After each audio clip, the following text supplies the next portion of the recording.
Magandang araw mga bata! Kamusta kayo? Muli, ako si Teacher Rachel ang makakasama ninyo sa pagtuklas ng bagong kaalaman sa araw na ito. Kaya naman, halina't ipagpatuloy na natin ang ating aralin sa ESP2 Week 4 Quarter 1 na may paksang aralin na pagharap at paglaban sa takot.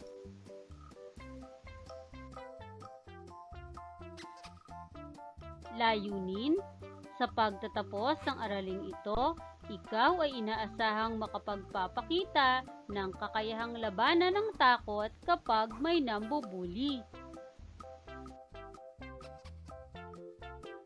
Napag-aralan mo na ang tungkol sa iyong mga kakayahan. Natutuhan mo rin na dapat na isakilos at pahalagahan ang mga ito. Subalit, may mga pagkakataon na ikaw ay nahihiyang ipamalas ang mga ito. Minsan naman, ikaw ay natatakot dahil sa kulang pa ang tiwala sa iyong sarili. Maaari ring dahil ito sa sinasabi o ginagawa ng iba sa iyo. Ano-ano kaya ang dapat mong gawin sa tuwing ikaw ay nakakaramdam ng takot? Kaya mo ba itong harapin ng buong tapang?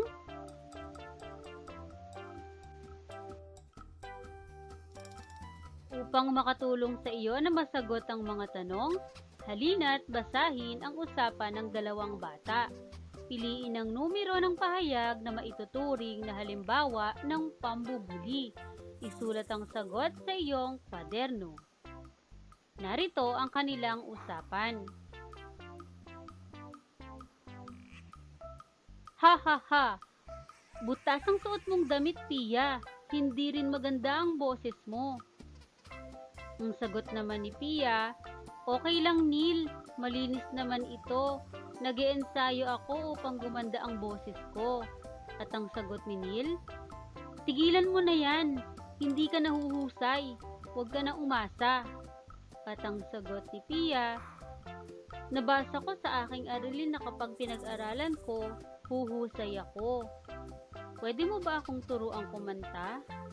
At ang sagot naman ni Neil, ayaw ko sa'yo, iba na lang ang tuturuan ko. Ngayon mga bata, ano ang masasabi ninyo sa usapan? Tama kaya ang mga sinabi ni Neil? Ngayon, ang mga numero na pahayag na maituturing na pambubuli ay ang unang pahayag, ang ikatlong pahayag, at ang ika-anim na pahayag.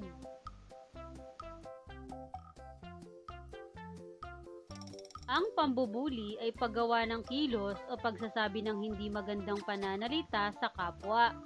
Halimbawa nito ang paulit-ulit na pananakit na pisikal, pasalita o emosyonal. Kadalasang biktima nito ang mga mas bata, mas maliit o inaakalang mas mahina. Nangyayari ito sa dalawang paraan. Una ay pisikal o harapan. Pangalawa ay online o virtual gamit ang computer, internet at iba pang katulad na pamamaraan.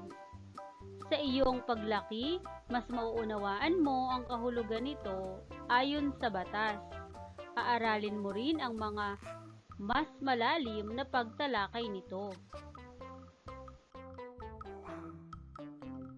Nais mo bang mapagyaman pa ang kaalaman tungkol sa bullying? Basahin ang kwento ni Tina. Mag-aaral sa ikalawang baitang. Handa na ba kayo sa ating kwento?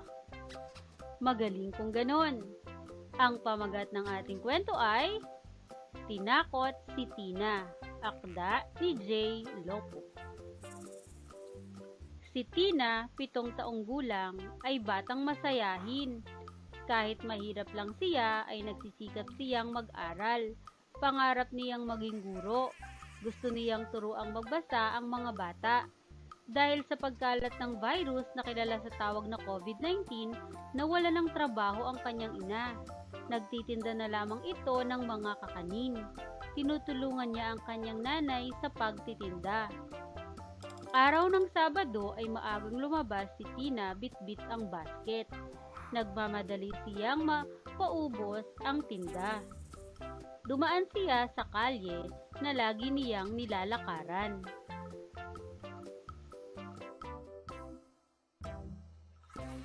Maya-maya ay may mga humarang sa kanya. Tama, si Paulo nga ito at mga kaibigan niyang 12 taong gulang.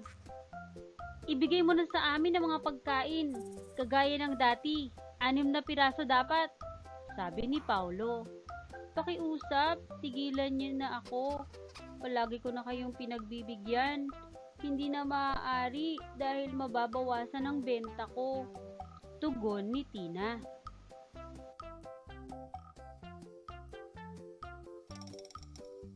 Tinatanggihan mo na kami? Lalaban ka na ba? Sabi ng isa. Sa liit mong yan, isang suntok lang kita para matumba. Sigaw ng isa pa.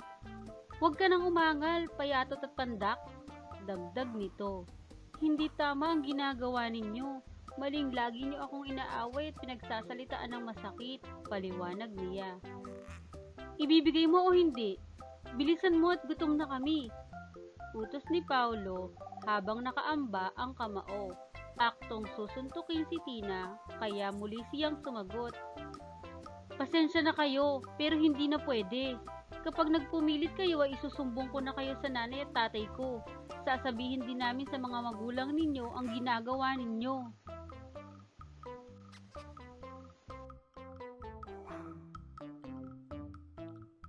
Nagsitakbo ang mga ito, napangiti si Tina. Sa wakas, aniya, nagawa ko silang harapin ng buong tapang. Tiyak na hindi na nila ako ibubuli. Nagpatuloy siya sa pagtitinda. Maraming bumili at agad itong naubos. Umuwi siyang masaya at ibinigay ang pera sa kanyang nanay. Narito ang ilang katanungan mula sa binasang kwento. Naibigan mo ba ang kwento? Magaling kung ganon. Ano ba ang nangyari kay Tina habang siya ay nagtitinda ng kakanin? Tama ang iyong sagot. Hindi ba kahanga-hanga siya? Opo, dahil bukod sa pagiging matulungin na ipakita rin niya ang kanyang kakayahan o kakayahang labanan ang takot. Kung ikaw, kaya mo ba rin itong gawin? Mahusay! Ngayon, para sa ating gawain, mag-isip ng pangyayari o sitwasyon na ikaw ay nakaranas ng pagkatakot. Ano ang ginawa mo? Kung mangyari itong muli sa'yo, ano ang iyong gagawin? Isulat ang sagot sa iyong kwaderno. Narito ang susundan. Sitwasyon, ginawa, gagawin kung mangyari itong muli. Magpatulong sa nanay, tatay o kapatid na maipakita ito sa isang pagsasadula o pagganap ng napiling sitwasyon. Nakuha ba ang gagawin, mga bata? Mahusay! Para naman sa susunod na gawain, punan ang chart ng mga maaaring gawin upang labanan ang takot kapag may nambubuli. Gawin ito sa iyong kwaderno. Gawain sa paglaban sa takot kapag may nambubuli. Narito ang ilan sa maaari nating gawin. Maaaring labanan ng takot at harapin ito. Maaari ring makipag-usap ng maayos. O di kaya ipaalam sa guro o magulang ang pangyayari. At palakasin ang kumpiyansa sa sarili. At para naman sa ating huling gawain, sagutin ang mga katanungan. Piliin ang letra ng tamang sagot. Isulat ito sa iyong kwaderno. Unang tanong, Ang paulit-ulit at sinasadyang pananakit, pisikal man, sa pananalita o emosyonal ay matatawag na A. Bullying, B. Pananakot, C. Pang-aalaska. Ang iyong tamang sagot ay tama, A. Ito ay halimbawa ng bullying.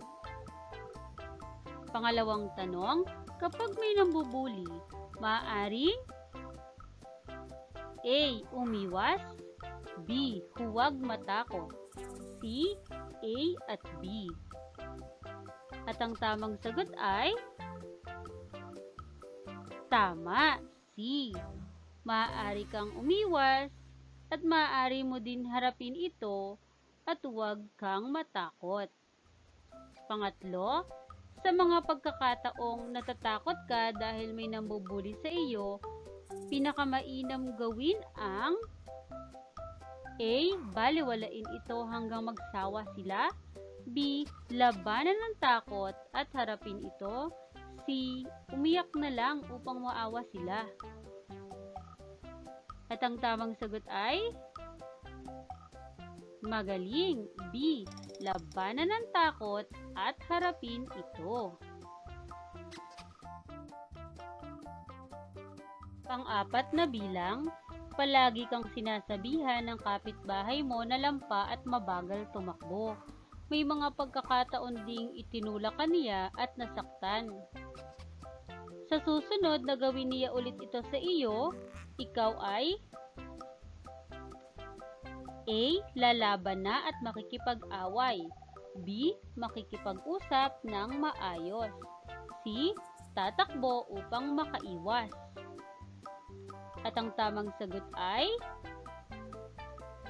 tama, B. Makikipag-usap ng maayos.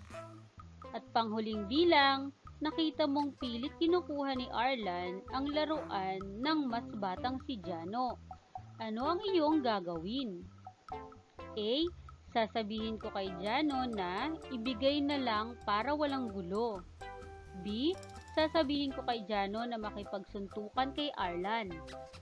C. Sasabihin ko kay Arlan na huwag agawan si Jano. At ang tamang sagot ay C. Sasabihin ko kay Arlan na huwag agawan si Jano. Magaling mga bata! Nakuha niyong lahat ang tamang sagot. Tandaan, karaniwang nararanasan ng batang tulad mo ang matakot, subalit hindi dapat magpadala dito.